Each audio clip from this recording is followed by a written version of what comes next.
Observons ce lancer de marteau. C'est un sportif qui fait tourner une masse afin de l'envoyer le plus loin possible.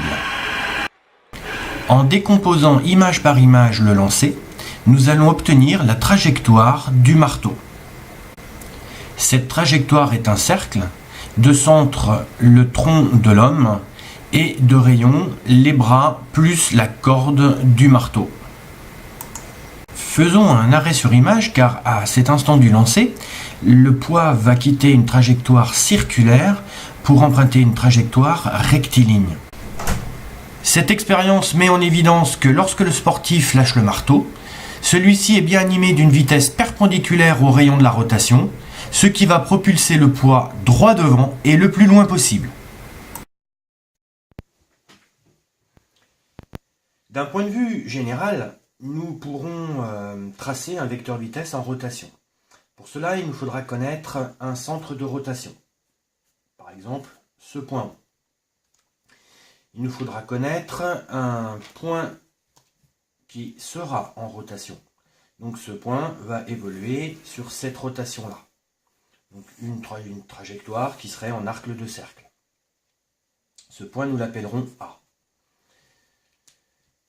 Nous pourrons du coup tracer le rayon de la rotation, ici en rouge.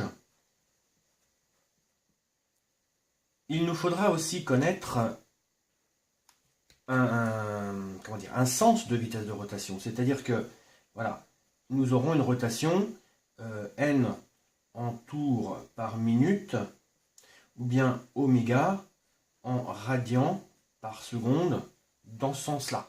Maintenant, nous allons pouvoir tracer le vecteur vitesse. Donc, le point d'application de ce vecteur, ce sera le point A.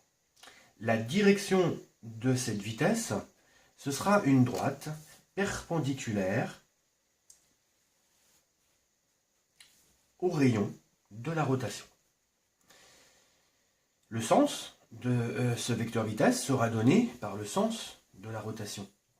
Enfin, l'intensité, si par exemple nous prenons une intensité de 10 mètres par seconde pour la vitesse du point A, alors il va falloir matérialiser ici 10 mètres par seconde, mais nous ne pourrons pas le faire sans une échelle des vitesses. Par exemple ici, 1 cm pour 1 mètre par seconde. Nous avons 10 mètres par seconde. Par conséquent, la règle de 3 est assez simple et elle nous donne 10 cm correspondront à 10 mètres par seconde. Ainsi, grâce à une règle, il sera possible de tracer ces 10 cm et de matérialiser le vecteur vitesse VA. Donc, vitesse du point A. Généralement, vous connaîtrez le repère du solide que vous étudiez. Si par exemple notre solide, c'est le solide 1, et que nous étudions cette rotation par rapport au bureau 0, nous pourrons finaliser l'écriture du vecteur vitesse en disant que c'est la vitesse du point A, dont le mouvement de 1 par rapport à 0, et comme nous avons dessiné un vecteur, nous indiquons le fait que VA est un vecteur, par une flèche en haut.